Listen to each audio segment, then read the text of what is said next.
పొందడం వల్ల పాపం వస్తుంది. ఎవరైతే చెప్తారు దాన్ని సహిస్తారు. ఏం బాధ పాపానికైనా నేను సహిస్తాను. కానీ సైరంపనోపమత్స విరుతులతాపునతో ఆ మన్మధుడు నా హృదయంలో చూసి పెట్టేటువంటి ఆ మన్మధం యొక్క భావాలను నేను తట్టుకోలేను.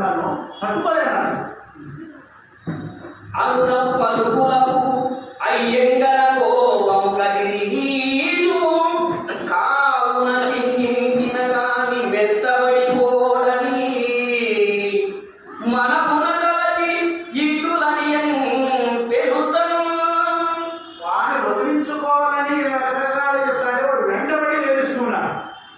ఆనున పలుకులకు వాడు మాట్లాడే ప్రతి మాటలు కూడా అయ్యంగర కోపములే వెంట్రుకలు లెక్కపడుతున్నాయట. పతివ్రతశ్రీ కాబట్టి సారికి తన గురించి మాట్లాడుతుంటే కోపం వచ్చిందట. నీచు కావున మూర్ఖుడు ఎవరు చెప్పినా అన్నాడు. ఇస్మమున తైలము తీయవచ్చు, మృగదృష్టలో నీరు త్రాగవచ్చు, తిరిగి కుందేటి కొమ్ము సాధించవచ్చు, మూర్ఖుని మనసురంగి మోసం కాదు అన్నాడు భద్రహరి దాంట్లో.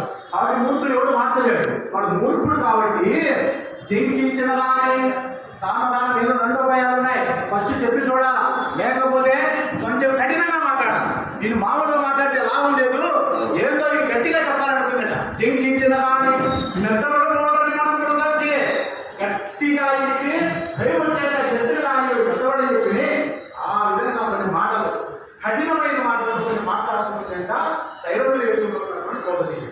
ద్రౌపది కీచకునితో పరుష వాక్యములు పలుకుట